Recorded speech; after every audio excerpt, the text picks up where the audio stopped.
Data interpretation, mathematical reasoning, এই দুয়োটা unit UGC NET প্ৰক্ৰিয়াটোত এনেকুৱা হয় যাৰ বাবে সকলোৰে সমস্যাৰ সৃষ্টি হয়।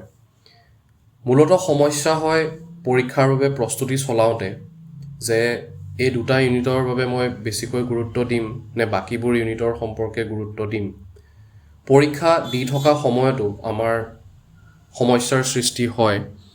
বহুতৰে এনেকুৱা ধৰণৰ অভিযোগ থাকে যে মেথছ কেইটা কৰি থাকোঁতেই বহুত সময় গুচি গ'ল, বাকী প্ৰশ্নৰ বাবে সময় নহ'ল,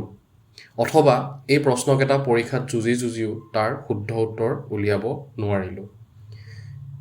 এই প্ৰশ্নবোৰ আমি কেনেদৰে সমাধান কৰিম পৰীক্ষাত, লগতে পৰীক্ষাৰ বাবে প্ৰস্তুতি চলাওঁতে কেনেদৰে আমি ব্যৱস্থা ল'ম,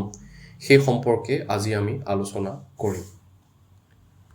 থিংকাৰ এডুকেশ্যন দ্য ইনটুইশ্যন ক্লাছৰুমলৈ আপোনালোক আটাইকে স্বাগতম জনাইছোঁ। এই শ্লাইডখনত যিবোৰ পৰীক্ষা সম্পৰ্কে দেখুওৱা হৈছে সেই পৰীক্ষাবোৰ সম্পৰ্কে ইয়াত আমি আলোচনা কৰিবলৈ চেষ্টা কৰোঁ। ইয়াতে সকলোতকৈ প্ৰথমে ক'বলৈ চেষ্টা কৰিছোঁ সেইটো হৈছে X factor of mathematics in NTA UGC NET। X ফেক্টৰটো কি হয়, ঠিক আছে, NTA UGC NETত সেই সম্পৰ্কে আমি আলোচনা কৰিম। প্ৰথম কথা, টোটেল নাম্বাৰ অফ ইউনিট, দুটা ইউনিট থাকে য'ত গণিত থাকে বা মেথমেটিক্স থাকে, বা আমি আৰু এটা কথা ক'ব পাৰোঁ মেথমেটিক্সৰ লগত কি থাকে, ৰিজনিঙো থাকে। এতিয়া কেনেকুৱা ধৰণৰনো প্ৰশ্ন আহে এই দুয়োটা ইউনিটৰ পৰা সেয়াও আমি শেষলৈ চাম, কিন্তু তাৰ আগতে আমি কিছুমান ষ্ট্ৰেটেজি সম্পৰ্কে আলোচনা কৰি ল'বলৈ বিচাৰিছোঁ। প্ৰথম কথা হ'ল টোটেল নাম্বাৰ অফ ইউনিট কিমান, দুটা। টোটেল ইউনিট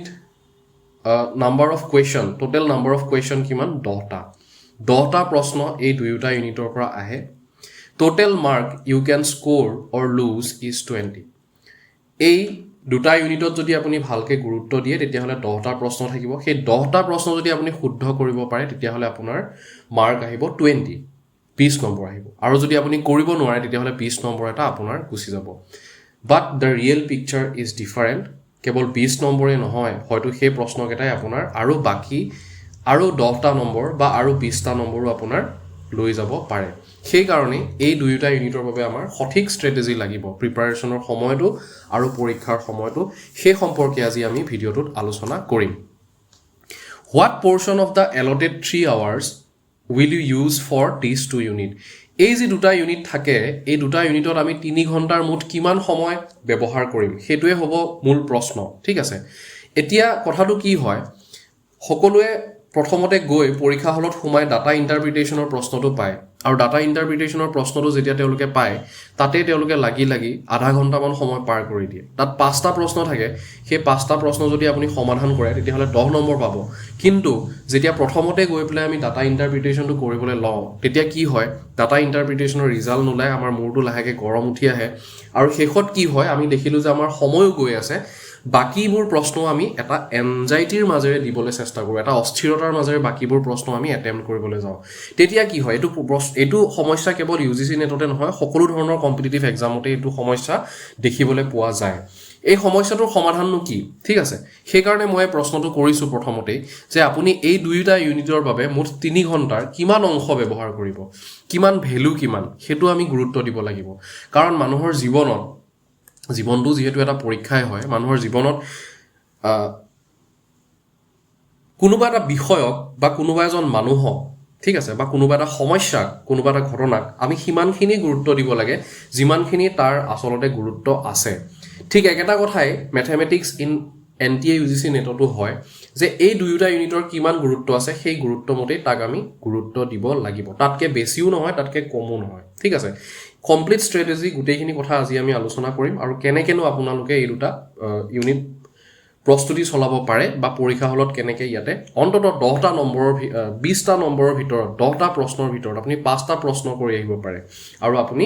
কেইটামান প্ৰশ্ন আপুনি বেছিকৈ সমাধান কৰি কেইটামান নম্বৰ বেছিকৈ পাব পাৰে। সেই ষ্ট্ৰেটেজিটো আজি মই দিম। প্ৰথম কথা, x factor of mathematics in NTA UGC NET paper 1 আৰু পেপাৰ 2। যেতিয়া আপুনি পৰীক্ষা হলত সোমাব, এই কথাটো মোৰ খুব ঘনিষ্ঠ এজনে মোক কৈছিলে যে তুমি যেতিয়া নেটৰ পৰীক্ষা দিবলৈ সোমাবা তেতিয়া সদায় নিজৰ পেপাৰখনৰ পৰা আৰম্ভ কৰিবা মানে আপোনাৰ সেকেন্ড পেপাৰ কি হয় আপোনাৰ সেকেন্ড পেপাৰ হয়তো ইংৰাজী হ'ব পাৰে আপোনাৰ সেকেন্ড পেপাৰ হয়তো হিষ্ট্ৰী হ'ব পাৰে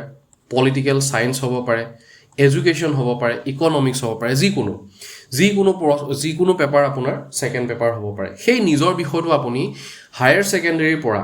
ঠিক আছে যিসকলে পাছত M.Ed কৰে তেওঁলোকৰ কথা বেলেগ বা যিসকলে পাছত মাষ্টাৰ ডিগ্ৰীত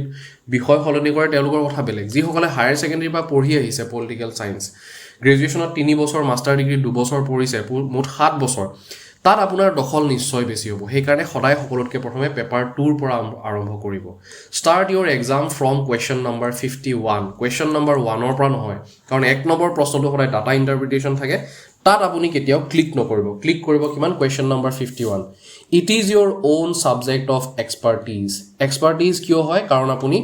সৰ্বমুঠ 7 বছৰ সেই সাবজেক্টটোৰ লগত লাগি আছে যদিহে আপুনি মাষ্টাৰ ডিগ্ৰীত কোনো বিষয় সলনি কৰা নাই অথবা আপুনি যদি ষ্ট্ৰীম সলনি কৰা নাই ঠিক আছে 7 বছৰ লাগি আছে গতিকে তাত আপোনাৰ এক্সপাৰ্টিজ থাকিবই আৰু 7 বছৰ নালাগিলেও যদি হেহতিয়াভাৱে 2 বছৰ আপুনি পঢ়িছে হেতু বিষয় তাৰ সেশনেল এক্সাম দিছে তাৰ ফাইনেল এক্সাম দিছে নিশ্চয় সেই বিষয়টোত আপোনাৰ এক্সপাৰ্টিজ থাকিবই থাকিব try two score at least 120 plus এই সকলোবোৰ সাবজেক্টৰ কথা কোৱা নাই পলিটিক্যাল সায়েন্সৰ দৰে কিছুমান বিষয়ত সাধাৰণতে বহুত বেছি স্কোৰ যায় বহুত বেছি কাট অফ যায় সেই তাক পৃথক কৰি বাকিবিলাকৰ কথা যদি কওঁ তেলে অন্তত 120 বা তাতকে বেছি নম্বৰ আপুনি পাবলৈ চেষ্টা কৰিব নিজৰ পেপাৰখনত পেপাৰ 2 ঠিক আছে তাৰ কাৰণটো হ'ল কি তেতিয়া আপোনাৰ এই যিখন ফাৰ্স্ট পেপাৰ তাত আপোনাৰ লোডটো কমি যাব 120 ৰ লগত যদি আমি 70 এটা যোগ দিও তেতিয়া হলে 190 হ'ল আৰু আপুনি এসিস্ট্যান্ট প্ৰফেসৰ বা জেআৰএফ কিবাটা আপুনি ক্লিয়াৰ কৰিবলৈ পাৰিলে ঠিক আছে try two score at least 120 plus মানে 60 টা মান প্ৰশ্ন বা 60 টাতকে বেছি প্ৰশ্ন এইখন পেপাৰৰ পৰা আপুনি সদায় শুদ্ধ কৰিবলৈ চেষ্টা কৰিব ঠিক আছে because it is paper 2 because it is your own subject ঠিক আছে আমি এতিয়া তাৰ পাছত কি কৰিম চাইছো এই পেপাৰ 1 খন যেতিয়া আমি কৰিম তাত কোৱেশ্চন নম্বৰ 46 ৰ পৰা আপোনালোকে কৰিব সদায় কাৰণ তাত কি থাকে প্যাসেজ বা কম্প্ৰিহেনশন থাকে 5টা প্ৰশ্ন থাকে ঠিক আছে বা পেপাৰ 2 টো আপুনি যিকেটা কম্প্ৰিহেনশন থাকে হেকেটা আপুনি আগতে কৰি ল'ব পাৰে কিয় কাৰণ কম্প্ৰিহেনশন যেতিয়া আপুনি কৰিব কম্প্ৰিহেনশন যেতিয়া পঢ়িব হেখিনি সময়ত আপোনাৰ কি হয় যেটো কনসেন্ট্ৰেচন লেভেল অফ ফোকাস হেতু আপোনাৰ বাঢ়ি যায় কাৰণ এটা প্যাৰাগ্ৰাফ যেতিয়া আপুনি দুবাৰ তিনিবাৰ চাৰিবাৰ পাঁচবাৰ পঢ়িব তেতিয়া আপোনাৰ লাহে লাহে কি হৈ গল তাৰ ওপৰত যেটো দখল যেটো আপোনাৰ ৰাতিপুৱা খোৱাৰ পৰা উঠি লৰালৰিকে আপুনি পৰীক্ষা হললে গল কিবা খালে বা নাখালে পানী অকমান খালে চেকিংৰ পাছত গৈ প্লে আপুনি লৰালৰিকে পৰীক্ষা হলত বহি দিলে বহিয়ে আপোনাক উখাহ লবলৈতো অকমান সময় লাগিব সেই উখাহ লবৰ বাবে যিখন সময় লাগে আপোনাক সেটেল হ'বৰ কাৰণে যিকোন সময় লাগে সেই সময়কণ আপুনি নষ্ট কৰিব নোৱাৰে সেই সময়কণ আপুনি প্যাসেজ বা কম্প্ৰিহেনশনত দিয়ক দুবাৰ তিনিবাৰ চাৰিবাৰ পাঁচবাৰ পঢ়ি সেই পাঁচটাৰে সম্পূৰ্ণ পাঁচটা প্ৰশ্ন শুদ্ধ কৰিবলৈ চেষ্টা কৰক হেতু হৈছে পেপাৰ 1 ৰ ষ্ট্ৰেটেজি আমি পেপাৰ 2 ৰ পৰা আহি পেপাৰ 1 ত আমি তেনেকৈ প্ৰৱেশ কৰিম বা পেপাৰ 2 টো আপুনি যি দুটা ইয়াতো দুটা পেছেজ থাকে সৰ্বমুঠ 10টা কোৱেশ্চন সেই 10টা কোৱেশ্চন আপুনি আগতে কৰিবলৈ চেষ্টা কৰিব পাৰে কাৰণ হেকেটা পঢ়ুতেও আপোনাৰ কি হ'ব লাহে লাহে আপোনাৰ উখাহটো ঘূৰি আহিব আপোনাৰ মনটো তাতে সেটেল হ'ব গো ফৰ টিচিং এপ্টিটিউড নেক্সট ঠিক আছে পেছেজটো কৰি ইমিডিয়েটলি আপুনি টিচিং এপ্টিটিউড কৰিব কিয় কাৰণ টিচিং এপ্টিটিউডৰ যিকেটা প্ৰশ্ন থাকে সেই প্ৰশ্নকেটা কৰিবলৈ আপোনাক কোনো পূৰ্ব নিৰ্ধাৰিত জ্ঞানৰ প্ৰয়োজন নাই আপুনি হয়তো নপঢ়াকেও গৈ টিচিং এপ্টিটিউডৰ প্ৰশ্নকেটা কৰিব পাৰিব আপোনাক প্ৰশ্ন সুধিব যে ক্লাছৰুমত আপুনি কি কৰিব বা এনেকুৱা এজন ছাত্ৰ এনেকুৱা এগৰাকী ছাত্ৰী আছে কাৰণ ইয়াত আপুনি এই টিচিং এপ্টিটিউডৰ যিকেটা প্ৰশ্ন থাকে যদি একদম অবজেক্টিভ প্ৰশ্ন নাহে টু দা পইণ্ট প্ৰশ্ন নাহে তেতিয়া হলে আপুনি সেইকেটা প্ৰশ্নৰ সমাধান নিজে উলিয়াব পাৰিব ঠিক আছে তাৰ পাছত লাহেকে আপুনি বাকিবোৰত আহক হায়াৰ এডুকেশ্যনত আহক পিপল ডেভেলপমেন্ট এনভায়ৰনমেন্টত আহক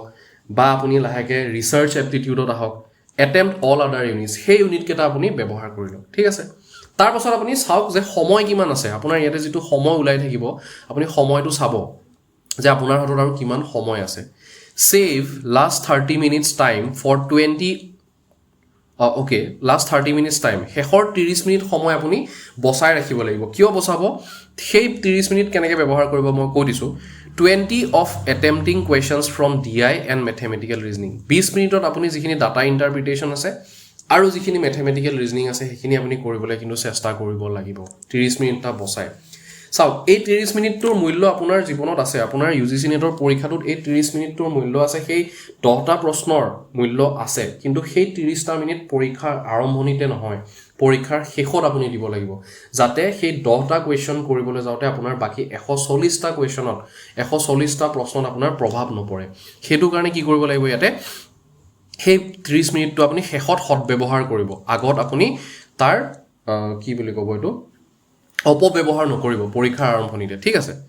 later 10 minutes for revision and revisiting questions গুটেই questions খিনি কৰাৰ পিছত শেষৰ 10 মিনিটত ইয়াতটো আপুনি পৰীক্ষা হলত কাঠি মাৰিব নালাগে বা OMR fill up কৰিব নালাগে গতিকে শেষৰ 10 মিনিটত আপুনি কি কৰিব questionবোৰ এফালৰ পৰা চাই যাব আপুনি কি সমাধান কৰিলে কৰবাত হয়তো ভুল থাকি গল নেকি তেনেকুৱা ধৰণৰ কথাবোৰ আপুনি চাব বিশেষকৈ পেপাৰ 2 ৰ পৰা ঠিক আছে গতিকে এনেকৈ আমি পৰীক্ষাটো আৰম্ভ কৰিব লাগিব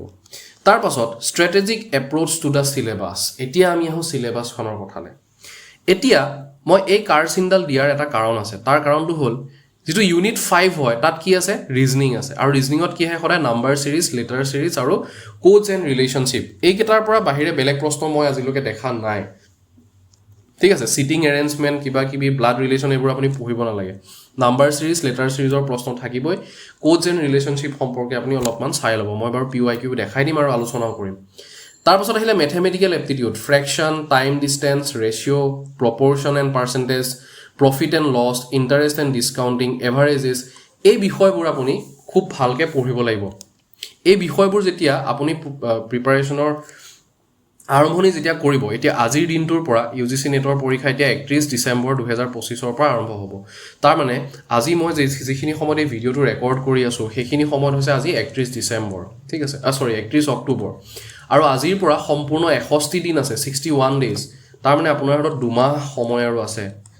প্ৰায় 2 মাহ সময় আছে এই 2 মাহত প্ৰতিটো ৰাতিপুৱা প্ৰতিটো সন্ধিয়া আপুনি এই কথাবোৰ আপুনি কনসেপ্টবোৰ ক্লিয়াৰ কৰক একদম বেসিক আপুনি যদি একদম জিৰো টু আছে এতিয়া কোনো কথা নাই লাহে লাহে আপুনি আগবাঢ়ি যাব 60 দিনত আপোনাৰ UGC নেট ক্লিয়াৰ হৈ যাব ঠিক আছে মই থাম্বনেইলত তেনেকুৱা ধৰণৰ একো চমৎকাৰী কথা লিখা নাই যে 60 দিনত UGC নেট কেনেকৈ ক্লিয়াৰ কৰিব কিন্তু মই কৈছো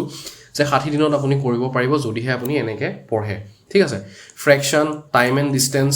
ৰেশিও proportion percentage profit and loss interest and discounts average এইবোৰ বিষয় আপুনি ভালকে খৰচি মাৰি পঢ়িব লাগিব একদম বেসিকৰ পৰা পঢ়িব লাগিব আৰু কি কিতাপ পঢ়িব হেতু এটা প্ৰশ্ন হ'বই নোৱাৰে কাৰণ ইন্টাৰনেটত ইউটিউবত এইবিলাক সম্পৰ্কে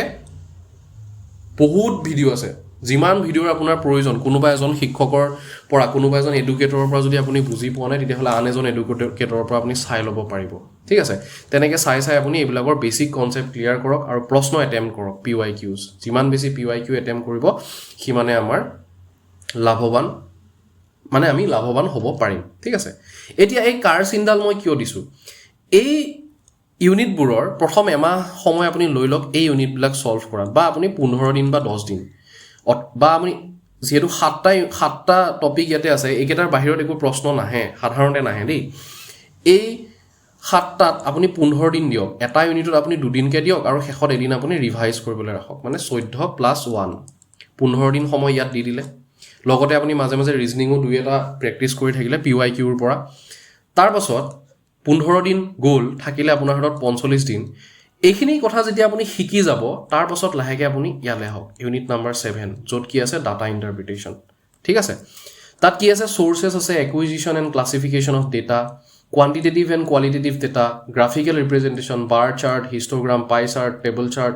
line chart data interpretation data and governance এই গুটেইবোৰ কথা লগ হৈ প্লাই এটাই প্ৰশ্ন আহিব সেই প্ৰশ্নটোৰ নামই হৈছে data interpretation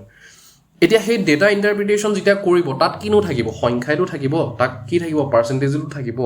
তাত proportion আৰু ৰেশিওটো উলাব দিব প্ৰফিট এন্ড লসেটো উলিয়াব দিব এভাৰেজটো উলিয়াবলৈ দিব তেলে এইবোৰ বস্তু যেহেতু আপোনাৰ ক্লিয়াৰ হৈ গল 15 দিনত তাৰ বেসিক্স খিনি আপুনি শিকি ললে ইউটিউবৰ পৰা তাৰ বেসিক্স খিনি আপুনি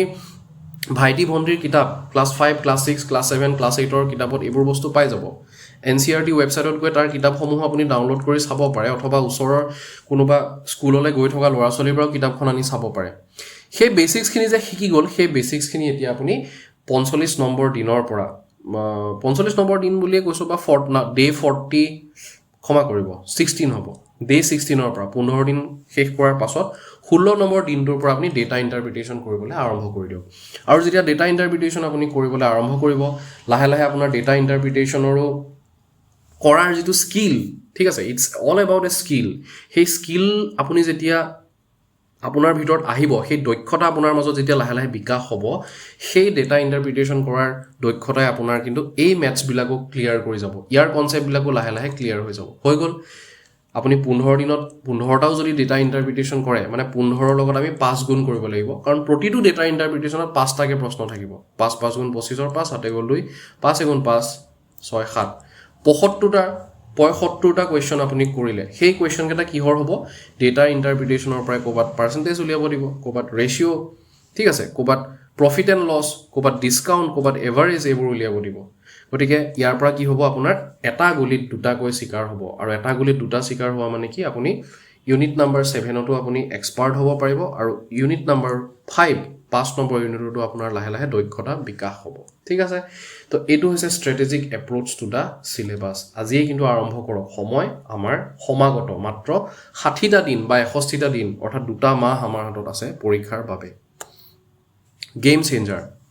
The game changing element in your daily routine. আমি daily routine কি কৰিম ইউনিট 5ৰ কাৰণে এই কথাখিনি মই আকৌ ইয়াতে লিখি দিছো যিখিনি কথা মই এইমাত্ৰ ক'লো try to learn the basics first it will help in other exams also okay এই সম্পৰ্কেও এটা ভিডিও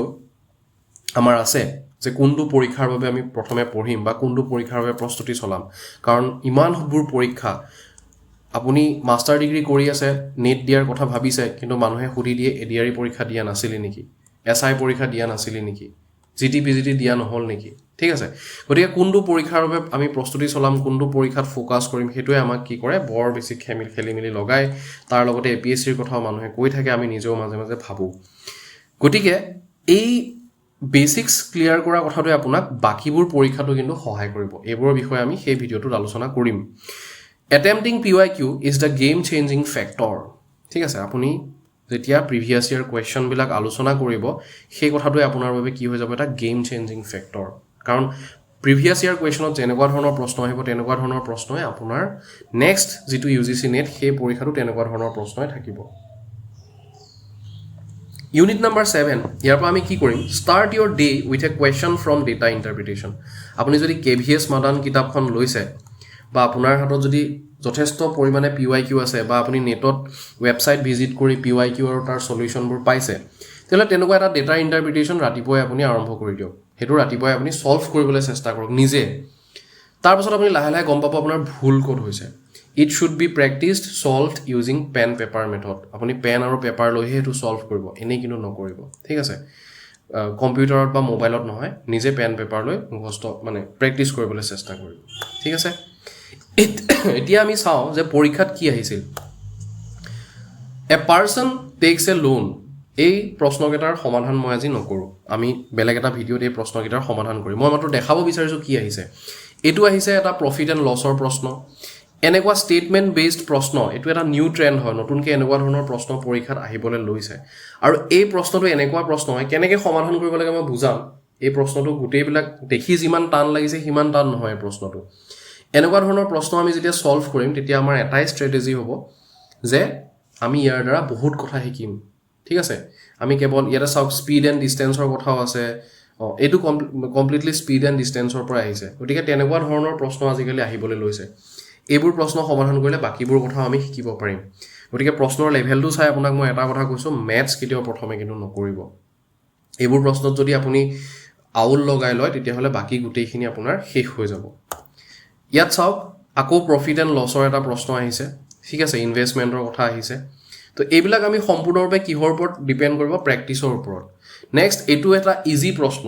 ঠিক আছে কোড মই কৈছিলো ন লেটাৰ কোড আৰু এটো হৈছে কি নাম্বাৰ সিৰিজ এইবিলাক হয় ইজি এইবিলাক আমি ইজি বুলি পৰীক্ষা হলত গৈ কৰিম তেনেকুৱা কথা নহয় এইবোৰ আমি কৰি আমি প্ৰেক্টিছ হৈ যাব লাগিব এনেকুৱা হ'ব পাৰিলে খুব বেছি ভাল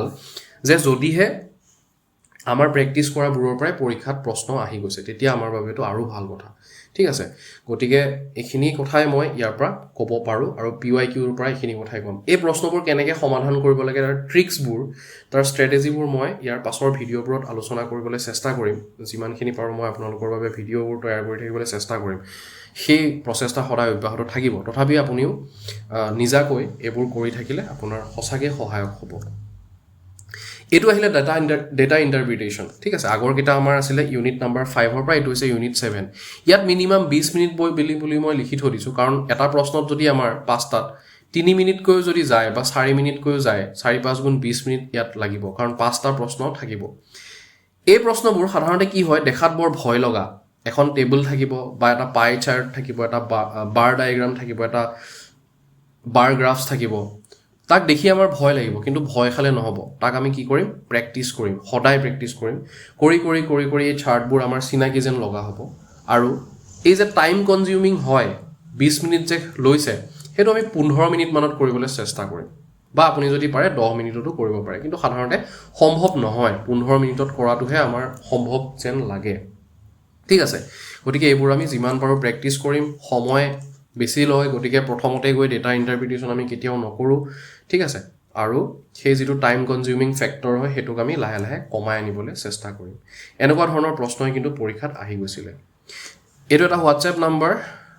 আমাৰ হোৱাটছএপ নাম্বাৰ ইয়াতে আপুনি মেছেজ এটা ড্ৰপ কৰিব পাৰে আমাৰ কোৰ্ছবোৰৰ সম্পৰ্কে জানিবৰ বাবে লগতে